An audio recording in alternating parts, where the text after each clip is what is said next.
I've got a question for you. Why did you decide to start your decluttering journey? Was it to spark joy like you heard from Marie Kondo's book? Well, my journey wasn't quite so ambitious as to spark joy quite yet. I really just wanted to reduce stress and pull myself up from that feeling of overwhelm. Another motivation has been that I don't have a lot of storage in my home, and I didn't want the hassle of moving to a bigger home just to fit all my stuff in it. Storage units weren't an option. That was a disaster last time we tried that. We had a theft. Anyways, but when you're not taking all of your time managing your possessions, feeling bothered by all the junk around you, you can start thinking about joy. Well, if you are pursuing family minimalism or just trying to reduce your inventory and clutter in your home, you may have run into this issue. Different people have different ideas about decluttering, and that can create conflict. So today I really wanted to encourage you with what I've learned about actually sparking joy and not sparking conflict. Because in each family, there are a lot of different kinds of personalities and ways of thinking. Hi, I'm Amy. This is Cody.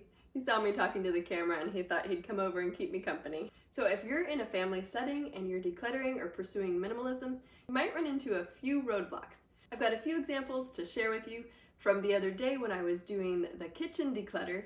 Well, before we head over to those clips, I really just want to dwell on that idea of sparking joy and reducing stress and help you think about something I have to keep reminding myself. I don't want to create more stress by getting into conflict over what is the right way to do things. Now, it's really a great idea to communicate your goal with your family members. For me, I've told my husband and my kids, I'm tired of being stressed and feeling drained and, like I said, overwhelmed by all the junk in the house. It makes me feel cranky, so I'm going to start giving away and donating things that aren't necessary for our everyday living, that we haven't used in a while, that we maybe don't use a lot and don't really need.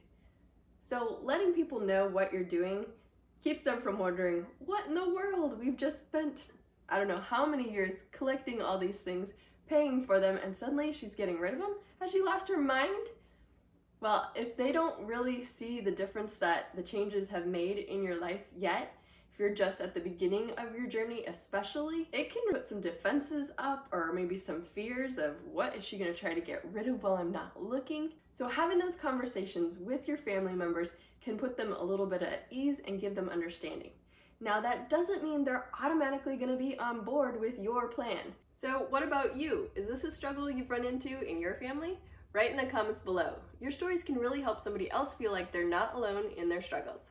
People have a lot of different perspectives on things, especially on the way we spend money. You've probably heard that money is one of the big sources of tension in marriages. For instance, I really love the dollar store. You can get some really good deals there.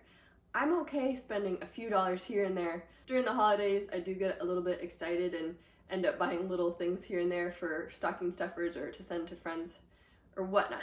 But even though it doesn't seem like a lot of money because it's just $1 here or there, it does add up. Whereas my husband doesn't do these little shopping trips for creative projects and supplies. He keeps saving his money and then he likes to make big purchases, which to me, the red flags go up when I say, big money, big money. That's too expensive. I kind of talked about that in this video. I'm trying to change my mindset a little bit, and I think minimalism is helping me with that. You spend your money on things that really value, and if you're not spending money to keep accumulating, you do have more in your budget.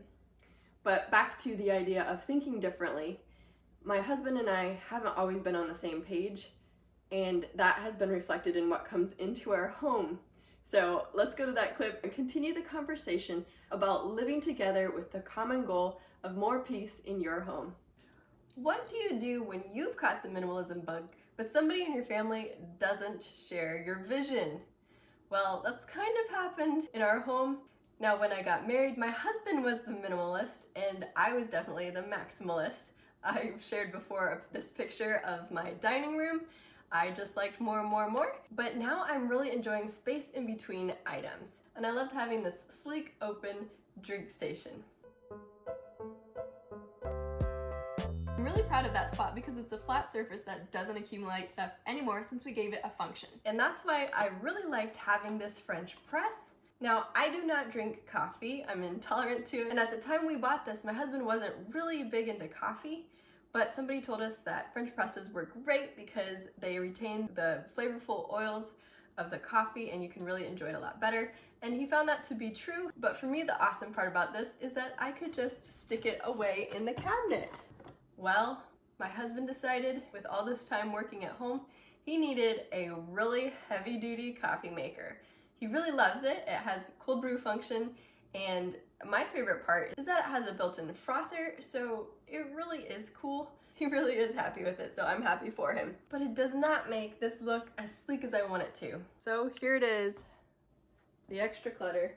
This stays out on the counter, and the big honkin' machine.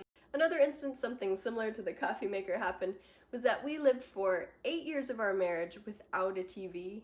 We just used our computers, and my husband decided to get this big screen TV.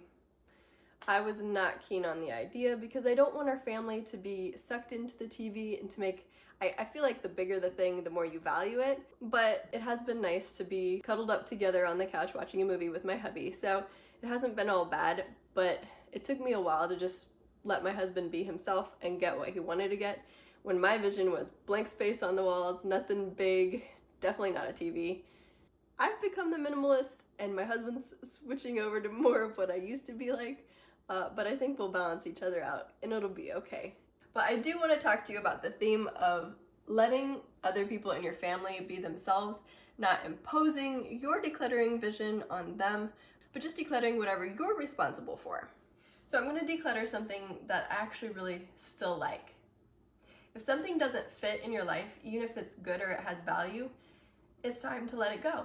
And I think I'm only newly arrived at this level of decluttering capability because before I'd be so stuck on the item that I just wanted to keep it. But I'm going to show you what I'm going to declutter today. I personally want to keep this, even though this does have tea capabilities, because it's just easier for me and I use the water when I'm cooking too. But as you can see, this no longer really fits there. It's just extra and it's in the way. So I found a friend who would really enjoy it and maybe really benefit from how it makes a relaxing environment in her new home. So instead, I'm just gonna shift this around and that makes me happier to see some visual space in between items. Now, my husband did say he wanted to get rid of this huge mug because it doesn't really fit. Like it's too big for it or something.